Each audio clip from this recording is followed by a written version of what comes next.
إنما يخشى الله من عباده العلماء.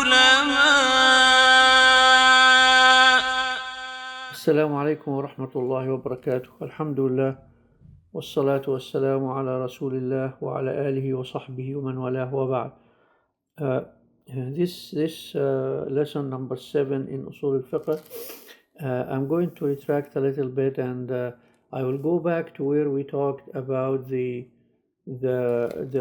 text and how the Usuli people or people of Usool, the scholars, they divided it, or one way of looking at it was the strengths of its indication and its also its authenticity, which is a thubut. So authentic or not authentic, or so it's, and then split these two. The authentic is the manner in which the evidence was transmitted. It's the authentic. Thubut, what manner? Whether it was qat'i, definitive, or it was speculative. And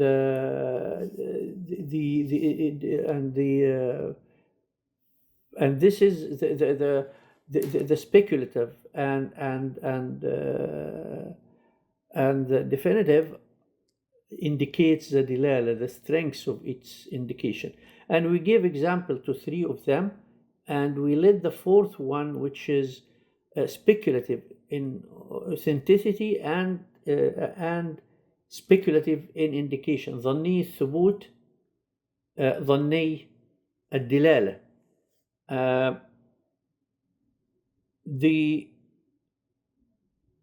This hadith, they call it hadith al-ahad, and hadith al-ahad actually they comprise most, like 95% of the hadith of Rasulullah are of this type, according to their of this these 4 categories: the speculative in indication and authenticity. So hadith al-ahad made a huge division in ummah. There was a division that took part in those people of bid'ah outside the fold of Ahl Sunnah, Ahl Bid'ah, like al-Mu'tazila and al-Jahmiyyah and these people, and even within the general population of Ahl Sunnah, which we include the first and second types of Ash'ari, because we said the Ash'ari are 3 types. Definitely the first, the second, some people agree with us, some people don't, which are the people of Ash'ari, like Al-Imam al-Nawawi, Imam ibn Hajar, all these big A'imma, and in the second category of Ash'ari, Al-A'imma, most of the A'imma, the big, we know Ghazali and Al-Juwayni and these people. The third one are the one like Ibn Fawrak and these people like Al-Razi and this group. So within Ahl Sunnah there was a division as well, some from other point of view. So we are going to talk about how the Ahl Sunnah, within Ahl Sunnah, they considered it, and how they considered it outside of Ahl Sunnah for Ahl Bid'ah, related to those hadiths who are ظني الثبوت ظني الدلالة, which is speculative in authenticity and in definite and in indication in speculative in indication. So hadith al-ahad is considered, the definition is the hadith that came through less number of people than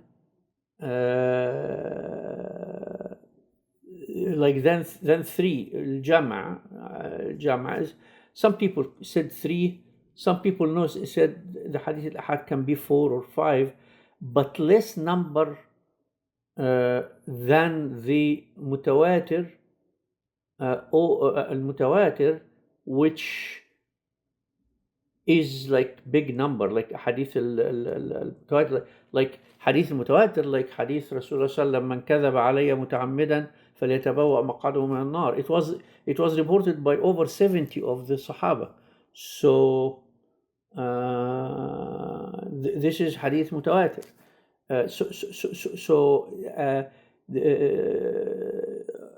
What hadith ahad is the hadith that didn't come through that number, much less number, because there is hadith mashhur as well, because a hadith was divided again from another, but this is not from usool point of view.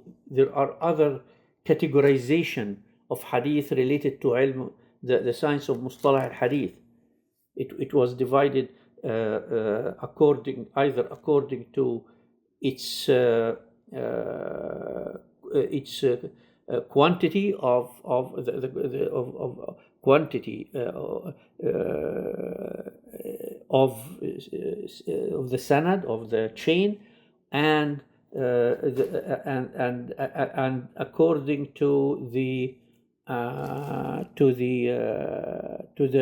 what it carries in meaning as well, and according to the quality of the chain is another division, which is sahih, hasan, da'if, mawdu', maqtu', mu'an'an. All this categorization is according to the quality of the chain. The quantity of the chain is al-mashhur, the famous, al-aziz, and al-ahad, the third one. So hadith al-ahad is the third in the categorization. When you look at it from hadith perspective, you will find it in the categorization according to the quality of the text. Is it definitive or it is speculative? Is it mashhur? It is. If it's mutawatir, it's mutawatir. If it's so these are the three: the mutawatir, al-mashhur. Al-mashhur, mutawatir is the one, like I said, it's the one that was reported by many. Al-mashhur is the one that was reported up to 2 people. They call it al-mashhur, al-hadith al-mashhur, the well-known hadith. And then the ahad, which is the hadith of the individuals, which is reported by one. That's in theory. Actually, hadith al-ahad, like we said, some say 1, some say more than 1, up to like 4, 5, 6, less than a group of people who can sit together and say, let's create a hadith.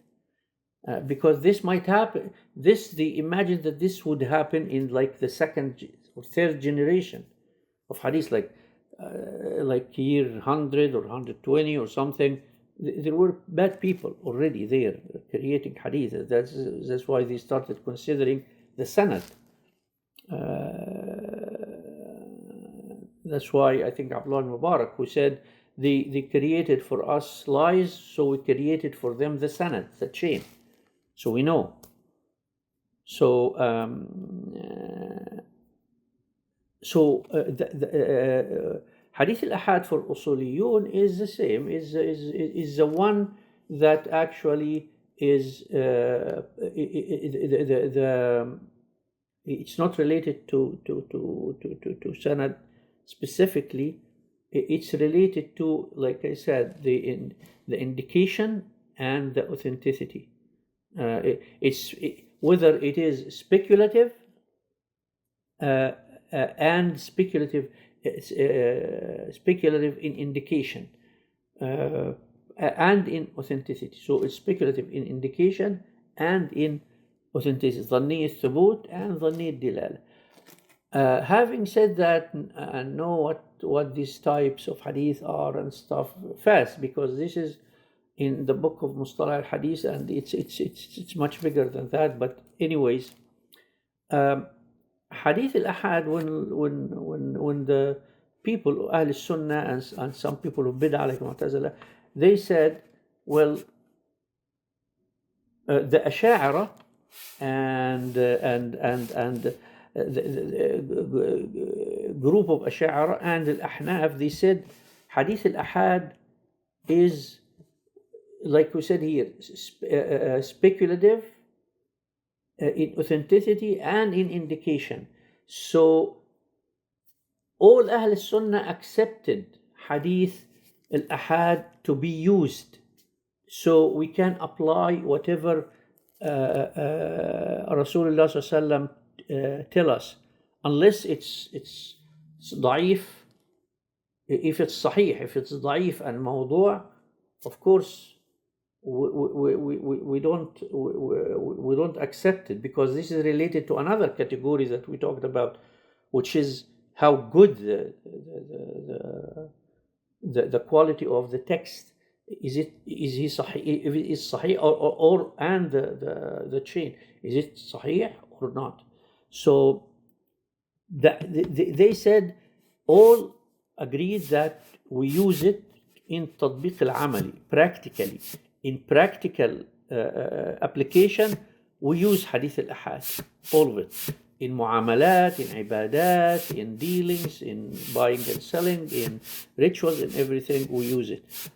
But they differed within Ahl Sunnah and with Ahl al-Bid'ah. The difference with Ahl al-Bid'ah is that Ahl al-Bid'ah didn't accept, like al-Mu'tazila, they didn't accept Hadith al-Ahad period, unless it is like very mashhur. يعني some said Hadith al-Ahad in كان مشهور, like if it went up to over, like not mutawatir but mashhur, but still it is not like mutawatir. It's still not Hadith Ahad like one person, specifically in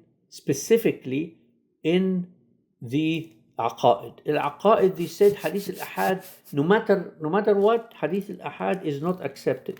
We don't. That's why they don't believe in Azab al-Qabr or many of Hadith of Nihaya, of the Day of Judgment, or Sirat or Shafa'ah. These things that came through Hadith Ahad, they say we don't believe in this, and it is not part, and it is not even according to the logic and stuff they think they have, and they rejected Hadith al-Ahad altogether, specifically in rituals. And Hadith al-Ahad, even if in fiqh, it was for them they made takhsis, or they made rejection and acceptance according to their to logic. They said reasoning and logic can specify Hadith Ahad, like they rejected Hadith of Zubaba when Rasulullah sallallahu in the Hadith very well known, the إذا سقطت الذبابة في أو كما قال صلى الله عليه وسلم في إناء أحدكم فليغمسها في الإناء ثم ليأكل فإن في أحد جناحيها الداء وفي الآخر الدواء أو كما قال صلى الله عليه وسلم. So they said no, this is unacceptable. How can we put it? It's dirt. Why do we put it there? and they rejected that because it's hadith ahad. So they said we have the power to reject it based on that. The Ahl Sunnah said no. This is all Ahl Sunnah said no. This is fiqh, and in fiqh and in ibadat we do in application, we do all these all hadith, and we submit to it practically. So like hadith al-dhahab wal-fidda, we don't have dhahab or fidda or something like that, man for man. All this hadith al-ahad, which is, like I said, 95% of our sunnah. But they differed within Ahl Sunnah, Al-Ahnaf and Al-Ash'ara. They said mostly, I mean, when I said Ahnaf, some, maybe one or two of the big scholars, maybe in Ash'ara, but Ash'ara in general, that's definite. They said in Aqaid, we don't make takfir, and Ahl Sunnah actually in this point, they said we don't make takfir to those who did not accept of the aqidah that was proven through hadith ahad, proven through the hadith of individuals, through the speculative in indication and authenticity. We don't make takfir. We call them Ahl Bid'ah. We don't share the opinion with them, but it does not constitute takfir.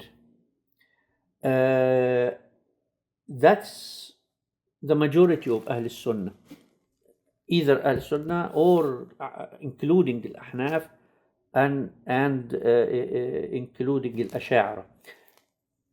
But what differed between Ahl Sunnah, like Al-Hafiz al-Lalikai, al-Barbahari, all the Tabi'een, the scholars of Tabi'een, and al-Baghawi, and all the big scholars in the first 2-3 centuries, and then up to Ibn Qayyim, Taymiyyah, Ibn Rajab, and all these big scholars, they said that hadith al-ahad, if it is sahih, if it is correct hadith, it doesn't matter how many related it. It is then constitutes what they call definite indication. It's a definite indication. It is a definite indication. It is, and they call it al-ilm al-qat'i, the definite knowledge. It establishes a definite knowledge. If it's sahih, with no contest, then if it is 1 or 2 or 3 or 5 or 100, it's a definite indication because it's sahih.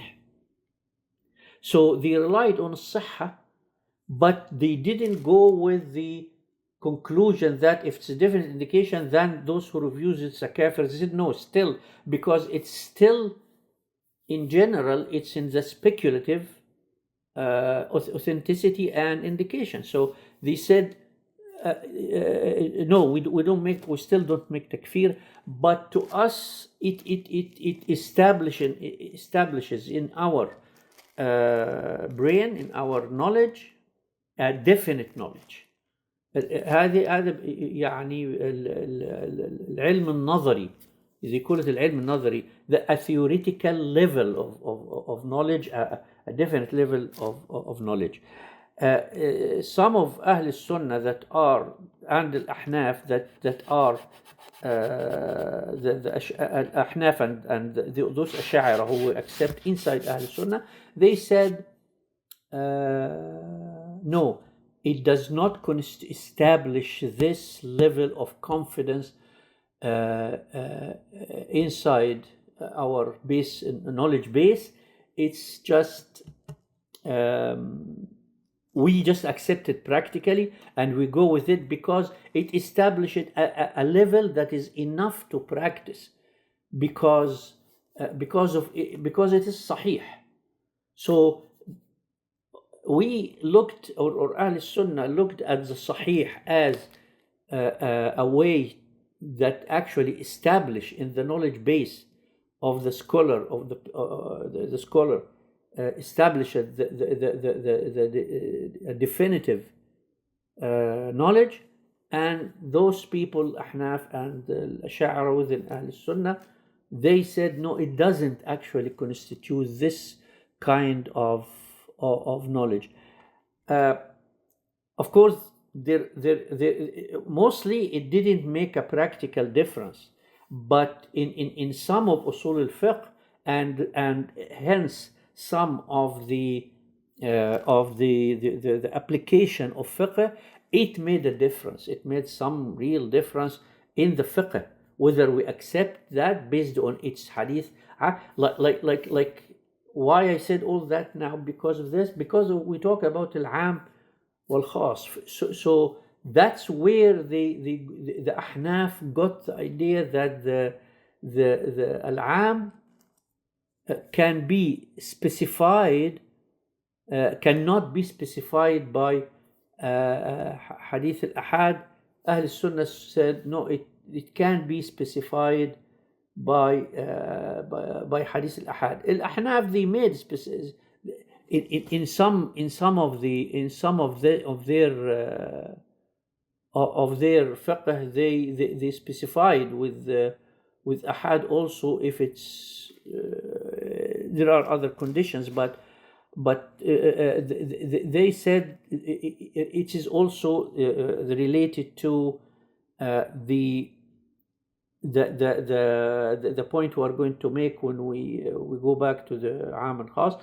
How many of the Am considered inside? How many are considered Am before specifying, and how many considered after specifying it? So this actually was impacted by Hadith al-Ahad, because if you take Hadith al-Ahad, then that it specifies, then whatever left after that cannot be specified by Hadith al-Ahad. Whatever left, because it is still carrying the definitive indication. If you don't, then whatever left on al-am after you specify it and get the rest out becomes speculative on its nature, because it's already specified and can specify. So it can be specified by Hadith al-Ahad after that. But if you don't take Hadith al-Ahad and the al-am, the general is definitive in all its subjects of am, then if it's specified, whatever left stay on its generality and stay intact, and you can specify it with Hadith al-Ahad. So there are indications, and this we might touch on it again when we talk about Sunnah. But having said all that, I think this is enough for this subject, for you to understand how it is related to al-am and where it is related to al-am. And we talked last time as well about the generality of al-am in terms of how it can be specified. And they said, scholars said, there is specifies through muttasil, the continuous, or munfasil, or separate.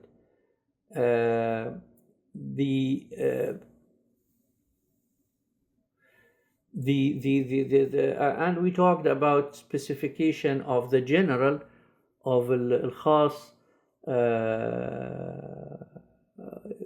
according to connected evidence, and we saw that by exception, and we give the example of writing the will, writing a debt, except when you are trading or traveling for trade. So the exception here came in the same ayah. Or by a condition, if you fear that those who disbelieve may harm you. When you travel, you can shorten the prayer unless or if you fear, you can shorten it if you can. So was an exception if the fear on the fighters that they are going to come, and so you make qasr.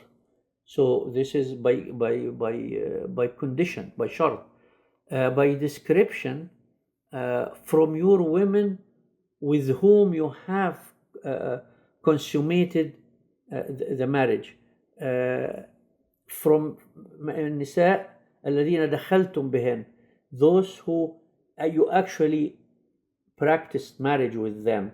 So here from the description of the woman, of the woman, of the wife, by limitation الغاية, and in the wudu, until المرفقين, until the elbow. So here it's not the whole arm, no, it's until the elbow only. So تخصيص بالغاية, the elbow. And separate, we said it can be done by text, like the widows we talked about, the example of the widows, and then by the urf, the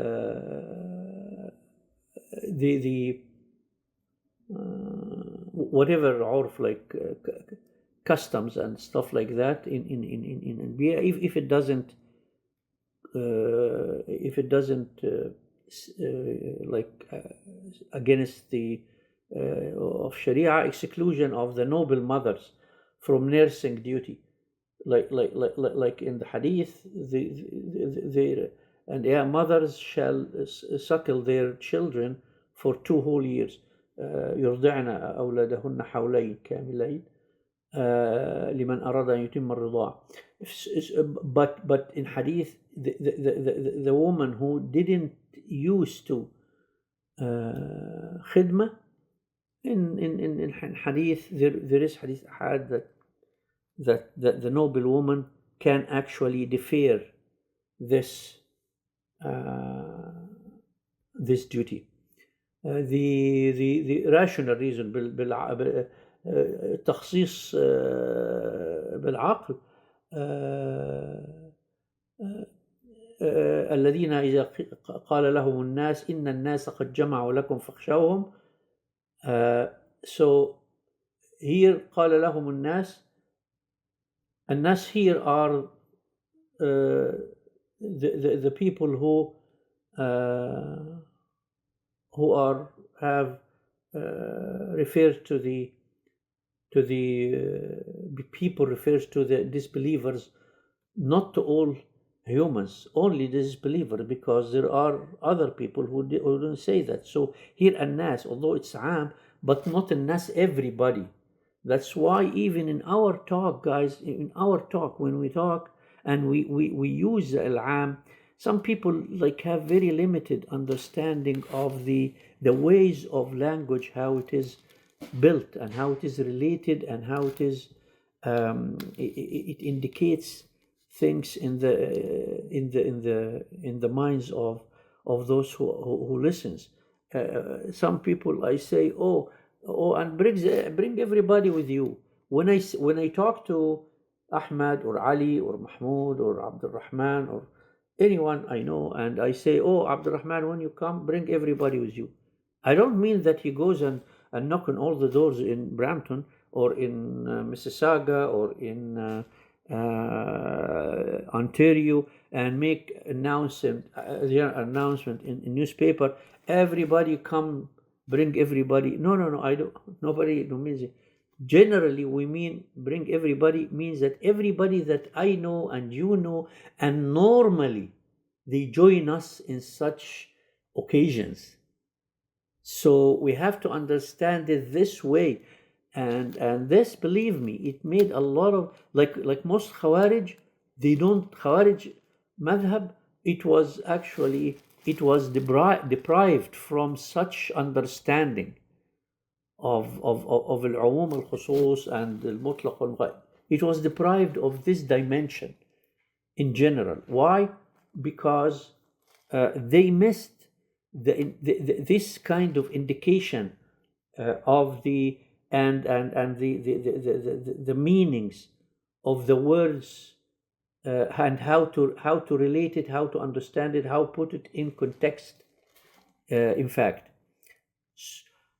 so and we mentioned that the general can be actually proven through two ways: the text, if it comes, like all these phrases, like we mentioned at the beginning, and the other one, which is very important, which is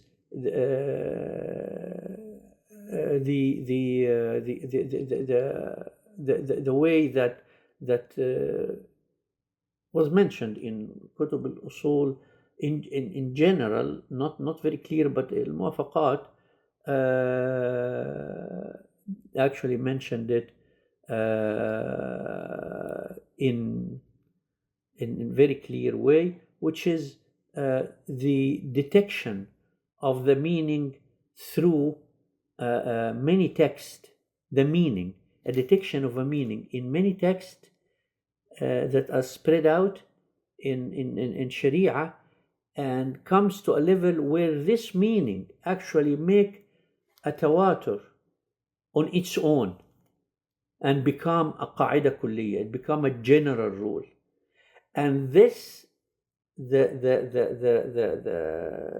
scholar said that this way of proving a general formula is even more stronger than proved through just the text, because the text, it has to be clear of they put about 15 conditions for the text to be, some said 10, some said 15, but anyways, they said there are these conditions that the text has to be clear of in order to prove that there is no other objection to it at all. It can't be objected at all, and that's why we hear Shafi'i said ما من عام إلا وخصص. Every عام was من خصوص in the Quran, except إن الله على كل شيء قدير, and this kind of thing related to Allah subhanahu wa ta'ala, specific to صفات Allah specifically. But other than that, every general. So they said if the general came through this detection of a meaning throughout the Sharia, and we find it proven in hundreds or tens of places, like reflecting harm. There is one hadith came, لا ضرر ولا ضرار, and it's hadith ضعيف. The hadith itself is not hadith صحيح, it's hadith ضعيف. It's so how do you say that رفع الضرر is one of the biggest قواعد in our Sharia, because it was proven in literally hundreds of ways of dealings and ways of tarbiyah, with the wives, how we deal with wives, how we deal with kids, how you deal with partners in work, how we deal with even the enemy, how we deal with the enemy. We are not allowed to burn trees or to kill women and children. The detection of this rule throughout Sharia made it خلاص. This is one of the biggest qawaid, and it is stronger than anything else in the awam, that was proven only by a text, through whether it's a text like hadith ahad for Ahl Sunnah, that consider hadith ahad establishes a definite indication in the knowledge base, or for the rest of Ahl Sunnah who say that المتواتر if you look at المتواتر, because الفقهاء, the أصوليون who like الشاطبي يصير الموافقات, if you look at the what المتواتر means, you'll find that it came from the same source of understanding and base that this general we just talked about, the proof of the detection of the meaning, because it is proven mutawatir why mutawatir has this power, that it is definitely definite, because it came from this guy and this guy and this guy and this guy and this guy and this guy, all these people. It put together a very strong case that it is definite.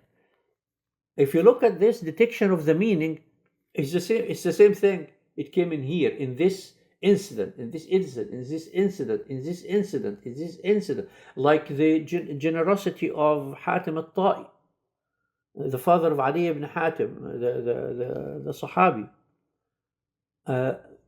Hatim al-Ta'i was, everybody knows, and in our history and books of Sirah and books of, that Hatim al-Ta'i was the most generous. He's an example in generosity. How? Because nobody said, no text came said Hatim al-Ta'i. No. They saw him all his life doing this, so the fact was established as general rule.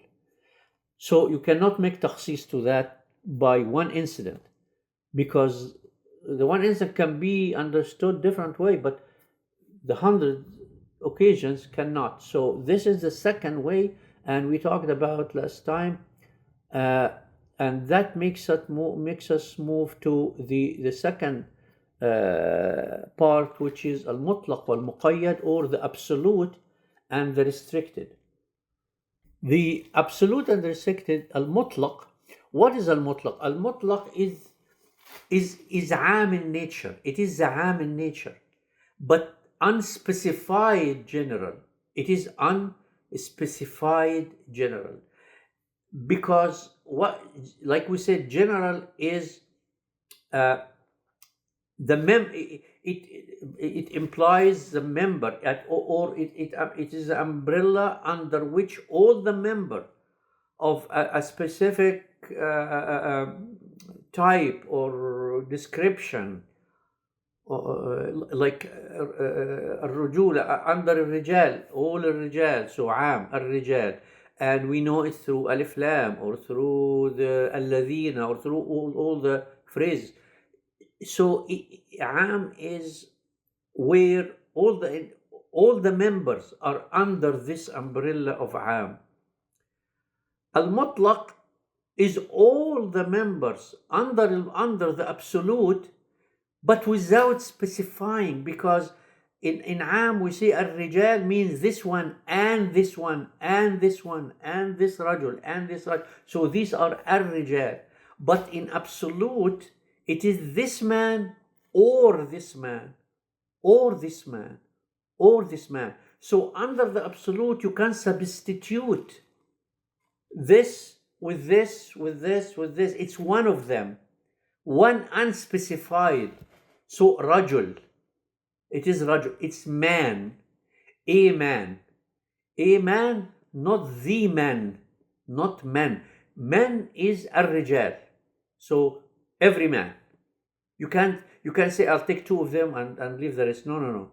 But in the absolute meaning of the general, because like I'm telling you, absolute al-mutlaq is عام in nature, is a general nature, but in another way, because it is like Allah subhanahu wa ta'ala, inna Allah ya'murukum an tadhbahu baqara.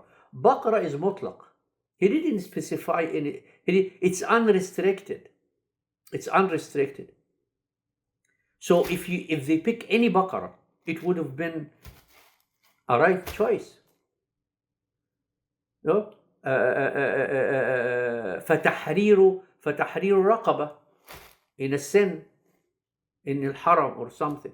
فتحرير رقبة without فتحرير رقبة. without specifying what kind of raqba. Any slave, you go to any slave, no matter man, woman, this, that, whether the slave is Muslim, whether he's a kafir, it doesn't matter.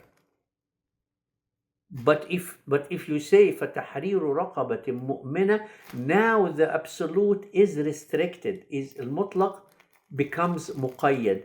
It becomes restricted. It's a restricted absolute. It's not absolute anymore. It's restricted. It's مقيد. So this is the difference between المطلق والمقيد and العام والخاص.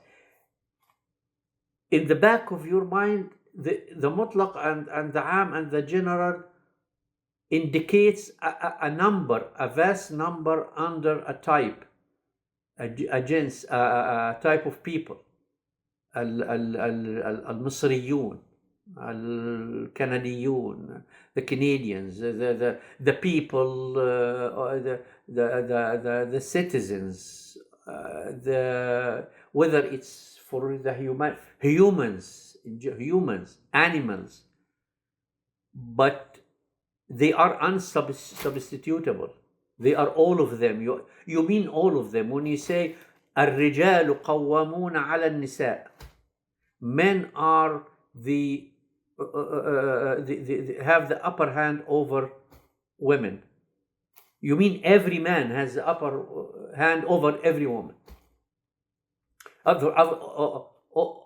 Every woman he has the authority over. He can't go to the woman or another guy, of course, and say الرجال قوامون على النساء. No. Here is the second النساء was actually قيدت بآيات أخرى. He can't have ولاية over other women. But anyway, so الرجال here الآية all الرجال. And it might be over all the women that under him. It's his wife, his mother, if his father is dead, the older son, or his sister. الرجال قوامون على النساء. So every man in his house, every man in his family, he has the upper hand.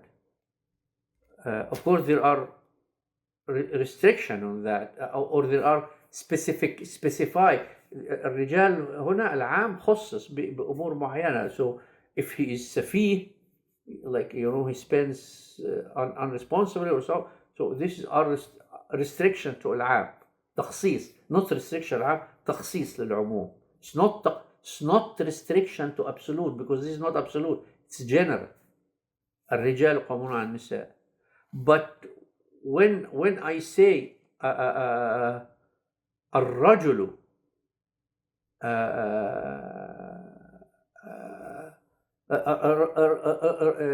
أريد رجلا متعلما. So if they bring you any man who is educated, they complied with what you asked for, because رجل متعلم. Like we said, أن تذبحوا بقرة في the Jews. So أي بقرة. So they asked for restriction for themselves. They wanted to restrict themselves. These stupid people. They wanted to restrict themselves. So he gave them the first restriction. So زلول لا تسقي بقر ذلول. The ayah, the rest of the ayah, it's not on my mind now. Then in the beginning he said صفراء باقع لونها تسر الناظرين. The first restriction. Then they asked for another restriction. Then they put another restriction. So the baqarah, which was any baqarah, it became the baqarah الصفراء. Then it became the baqarah الذلول. لا تثير الحرث ولا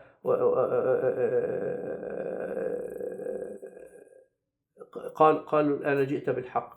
So they made restriction, not specify, restricted the absolute. What how do we deal with the restricted and the absolute? We actually apply this restriction uh, if the restriction mentioned, the absolute mentioned on its own, it goes.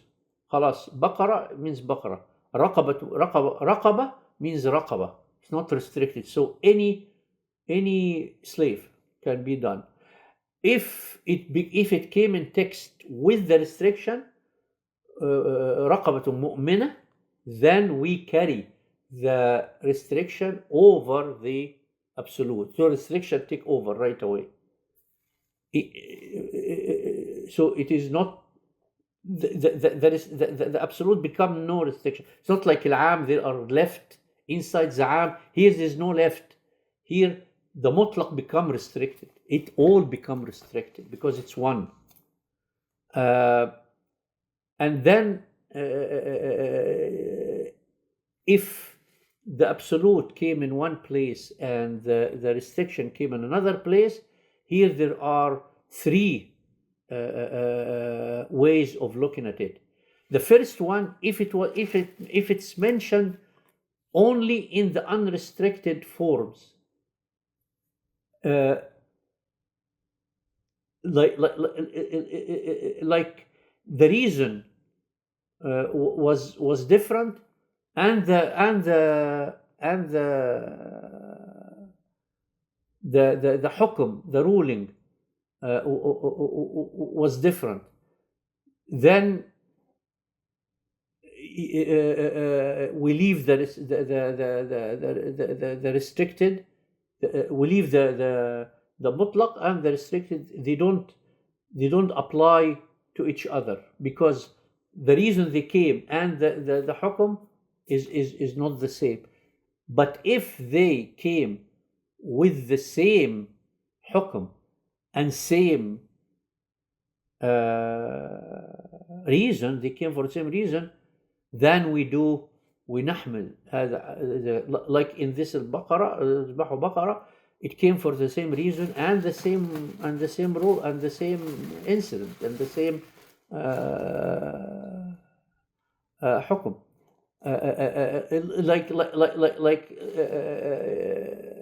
Like if one man came and say in ظاهرت المظاهرة, you know المظاهرة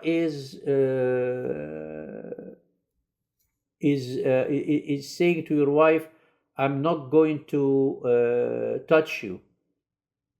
I'm not going to touch you. You are like you are to me like a mother. خلاص, I'm not going to touch you. So here, if you say if I do that, I will free a slave, and then you said if I do that, I will do a رقبة مؤمنة, a mu'min slave. So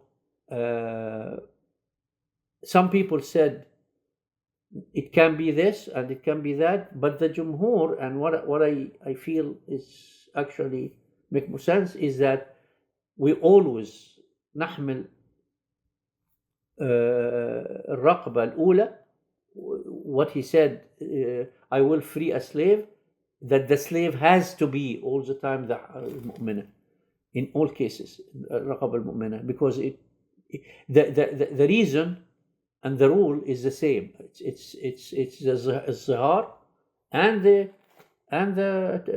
freeing a slave. So why don't you carry it from this to the other one? So that's this is the second. The third one, that the reason it came for are different, but the hukum is the same. And what is the example here?